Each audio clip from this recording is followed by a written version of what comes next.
0220600021, Prodi Ekonomi Pembangunan, Fakultas Ekonomi, Universitas Negeri Padang. Baiklah, saya di sini akan menjelaskan materi mengenai bab 9 dalam tugas video terakhir dengan mata kuliah Statistika dengan dokter pengampu, dengan dosen pengampu yaitu Dr. Alphonse Satrianto, SMM. Baik, di video kali ini akan membahas tentang bab 9 yaitu distribusi probabilitas normal, yaitu distribusi yang berbentuk lonceng dan simetris. Pada bagian probabilitas dan teori keputusan distribusi normal ini, kita akan membahas tentang pengertian dan karakteristik distribusi probabilitas normal. Yang kedua yaitu distribusi probabilitas normal standar. Yang ketiga yaitu penerapan distribusi probabilitas hipergeometrik normal standar. Yang keempat yaitu pendekatan normal terhadap binomial. Yang kelima yaitu menggunakan Microsoft Excel untuk distribusi probabilitas.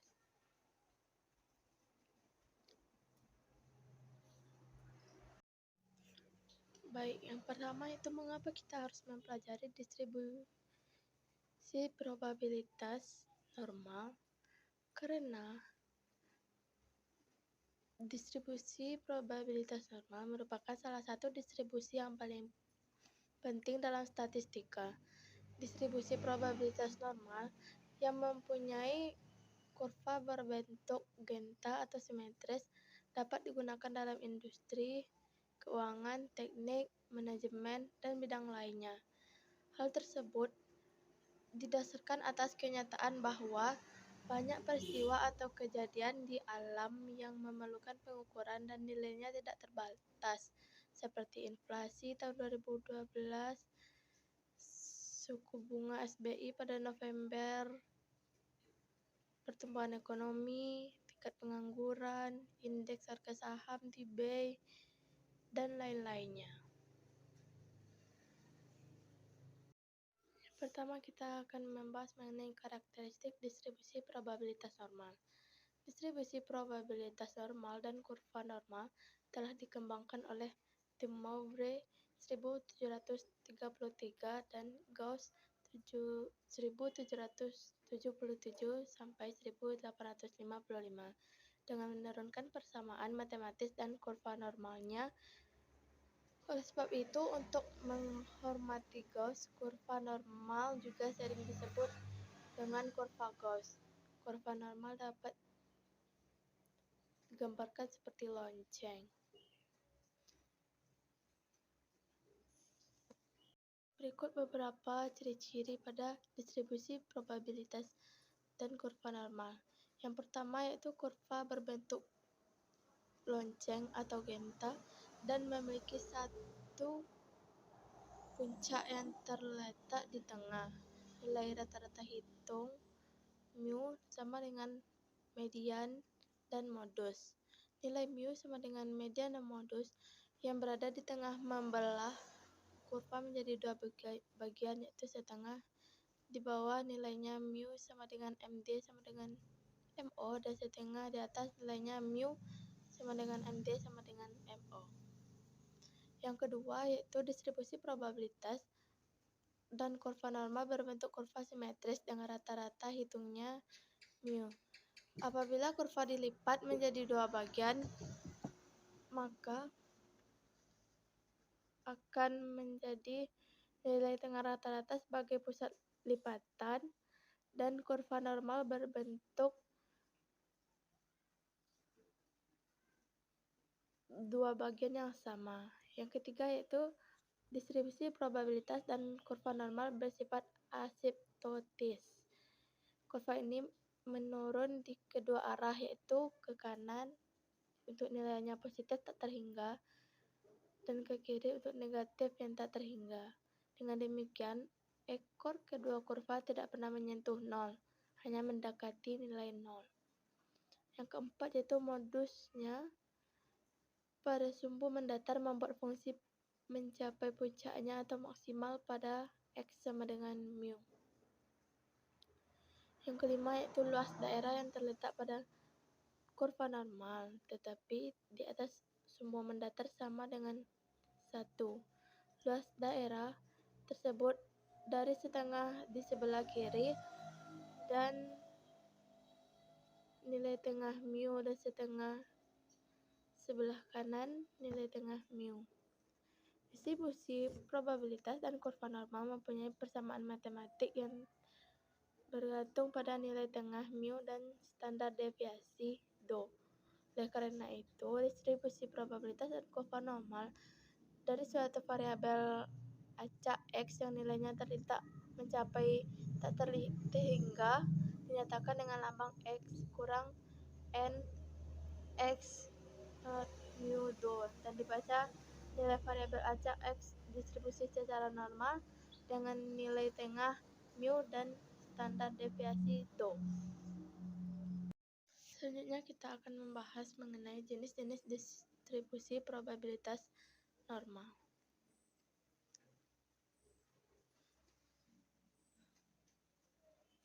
Yang pertama yaitu distribusi probabilitas dan kurva normal. Nilai rata-rata mu sama dan standar deviasinya do berbeda. Distribusi probabilitas dan kurva normal dengan nilai tengah dan standar deviasi yang berbeda. Bentuk ini sudah dipelajari pada sub-sub keruncingan. Masih ingat bentuk leptokortik, platkortik, mesokortik. Kurva normal demikian mempunyai mu sama dengan md sama dengan mo yang sama namun mempunyai do yang berbeda. Semakin besar do, maka kurva semakin pendek dan semakin tinggi nilai do, maka semakin runcing. Oleh sebab itu, do tinggi cenderung menjadi pletikortik dan do rendah menjadi leptokortik. Nilai do yang tinggi menunjukkan bahwa nilai data semakin menyebar dan nilai tengahnya mu. Sebaliknya, apabila dengan do yang rendah, maka nilai semakin mengelompok pada nilai tengahnya, sehingga parameter nilai tengah menjadi indikator yang baik bagi ukuran populasi. Dapat dikatakan bahwa semakin tinggi standar deviasi, maka kurvanya datar. Begitu pula sebaliknya. Selanjutnya yaitu jenis kedua, distribusi probabilitas dan kurva normal dengan mu berbeda dan do yang sama. Bentuk distribusi probabilitas dan kurva normal dengan mu berbeda dan do yang sama mempunyai jarak antara kurva yang berbeda, namun bentuk kurva tetap sama. Hal demikian bisa terjadi karena kemampuan antar populasi berbeda, namun setiap populasi mempunyai keragaman yang hampir sama. Berarti ditunjukkan bahwa pada gambar dia itu memiliki bentuk yang sama tapi tempatnya yang berbeda. Yang ketiga yaitu jenis distribusi probabilitas dan kurva normal dengan mu berbeda dan do berbeda. Bentuk ketiga dari distribusi probabilitas dan kurva normal dengan bentuk mu berbeda dan do berbeda ini, kurva yang demikian mempunyai titik pusat yang berbeda pada sumbu mendatar dan bentuk kurva yang berbeda dengan mempunyai standar deviasi yang berbeda. Kurva relatif banyak terjadi karena antar populasi terdapat perbedaan kemampuan. Di samping itu, di dalam setiap populasi juga terdapat perbedaan, atau setiap populasi juga mempunyai keragaman yang berbeda. Berarti pada gambarnya pun dia tuh memiliki perbedaan yang banyak. Mungkin ada yang tinggi satu, ada yang rendah satu, atau yang rendah satu, atau yang tinggi satu gitu. Selanjutnya kita akan membahas mengenai distribusi probabilitas normal buku. Dapat kita ketahui pada jenis-jenis kurva normal tadi, di mana setiap kurva dapat mempunyai nilai tengah mu dan standar deviasi do yang berbeda. Apabila nilai dari mu dan x sedemikian banyak menempati sepanjang interval nilai, maka sangatlah tidak mungkin untuk menyediakan distribusi probabilitas secara lengkap sebagaimana distribusi binomial dan Poisson. Namun demikian, permasalahan tersebut dapat diselesaikan dengan distribusi normal baku. Distribusi normal baku dapat didefinisikan sebagai distribusi probabilitas acak normal dengan nilai tengah 0 dan simpangan baku 1. Beberapa hal perlu dilakukan dalam rangka distribusi probabilitas normal baku adalah mengubah atau membakukan distribusi aktual dalam bentuk distribusi normal baku yang dikenal dengan nilai Z atau nilai skor Z. Rumus nilai Z adalah sebagai berikut. Z sama dengan X kurang mu per do, yang mana Z merupakan skor Z atau nilai normal baku, yang X merupakan nilai dari suatu pengamatan atau pengukuran, mu adalah nilai rata-rata hitung suatu distribusi, dan do yaitu standar deviasi suatu distribusi. Nilai Z merupakan nilai jarak antara suatu nilai acak X dan rata-rata hitung populasi mu dibagi dengan standar deviasi populasi do. Selanjutnya kita masuk kepada pendekatan normal terhadap binomial. Pengaruh jumlah n. Apabila diperhatikan suatu distribusi probabilitas binomial dengan semakin besarnya nilai n, maka semakin mendekati pula dengan nilai distribusi normal. Dapat dilihat pada gambar dalam buku Statistika edisi 3 buku 1 pada halaman 295. Gambar dapat ditunjukkan bahwa distribusi probabilitas binomial dengan n yang semakin membesar. Pada saat n sama dengan 1, probabilitasnya sama. Pada saat n sama dengan 3 menunjukkan pola simetris namun masih memiliki dua puncak. Pada saat n sama dengan 30 terlihat bahwa distribusi probabilitas binomial mendekati distribusi probabilitas normal, yaitu kurva berbentuk lonceng, memiliki puncak tunggal dan simetris. Dengan menggunakan pola pendekatan normal terhadap binomial, maka akan lebih efisien. Jika bisa dibayangkan berapa banyak probabilitas binomial apabila n sama dengan 80, bahkan lebih besar. Oleh sebab itu, apabila n cukup besar dengan nilai mu sama dengan np atau n1 kurang p lebih besar dari 5, maka pendekatan normal dapat dilakukan untuk distribusi binomial. Definisi dari kependekan normal terhadap binomial dapat dinyatakan sebagai dalil pendekatan normal terhadap binomial. Bila nilai x adalah distribusi acak binomial dengan nilai tengah mu sama dengan mp dan standar deviasi do sama dengan delta npq, maka nilai Z untuk distribusi normal adalah Z sama dengan X kurang np per akar dari npq, di mana n sama dengan tidak terbatas dan nilai p mendekati 0,5. Selanjutnya yaitu faktor koreksi kontinuitas. Untuk mengubah pendekatan dari binomial ke normal, menurut Line 2002 diperlukan faktor koreksi.